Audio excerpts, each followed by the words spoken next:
Welcome back to Inside Charlottesville. I'm Coy Barefoot. Baylor Fooks is the founder and co-owner of Blue Ridge InternetWorks, a high-speed local internet service provider here in Charlottesville, and he joins me on the program. Thank you for being here. Thank you, Coy. Appreciate you doing this. Yeah. What's your reaction to this decision in the D.C. Court of Appeals? It's a decision that, I've said this on the radio, and I feel very strongly. Right now, I don't think we can talk about this too much. It's something every American should know about, should wrap their minds around, and understand the implications. As somebody who's literally in the internet service provider business right here in Charlottesville, what was your reaction, Baylor, to this court decision regarding net neutrality? Well, first we were shocked.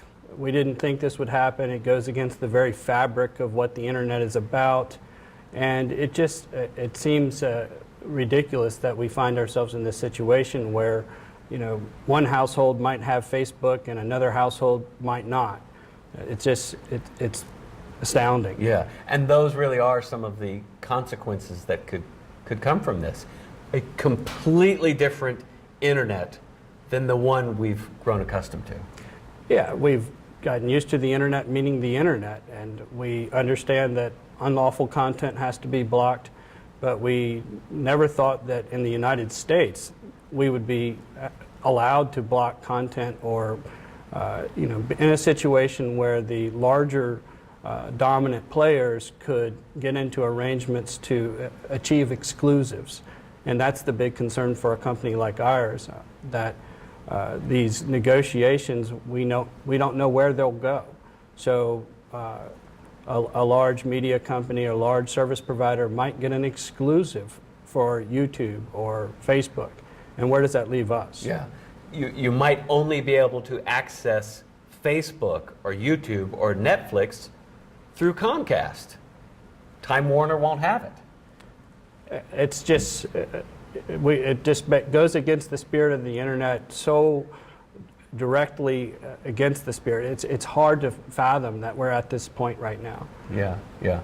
And you've been hearing from other people, I'm sure, contacting you saying, Baylor, what does this mean? I read something about net neutrality, being killed in the courts, and what does this mean? A lot of people are concerned. Yeah, it's refreshing to see that it has caused an outrage. It really should. We don't want the internet to be like cable TV. I think everybody gets frustrated when they have to spend another $20 to get one channel that they want. Why do you want to, how would you react if you had to pay another $20 a month because you wanted access to one more website? You'd be floored. And that is the very, very real possibility as a result of this decision. Absolutely. That you might have to pay extra to get into some upper tier where you could access Wikipedia or Amazon. Absolutely. And what we'll see is that these companies also own a lot of content. So they are going to be especially hard on the companies that compete with them. Netflix, for example. So Netflix could be in for a really tough round of negotiations. It could raise the price that we all pay for Netflix today, because Netflix could find themselves having to pay these service providers for their data to stream across their networks. Yeah. It is clearly not a decision that favors the consumer. The majority of Americans who are paying those monthly bills to be able to get to the internet.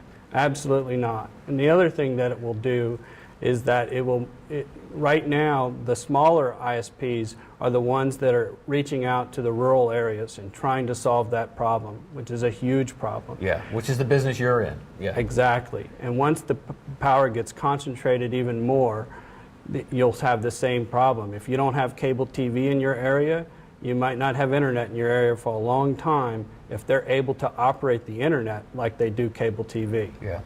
Baylor, there's also implications and possible consequences regarding the stifling of the entrepreneur and the free market. We very quickly could see an internet where you can't just start a company and put it online and compete with the big guys, because the internet service providers will say, no, we work with the big guys and we don't want you to compete.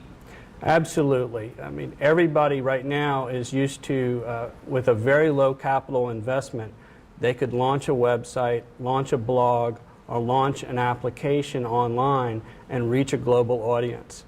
It's unlikely that they'll be blocked from the get-go, but as soon as they become popular, as soon as they have some success, they might be in a position where they have to negotiate with a humongous media company. Yeah.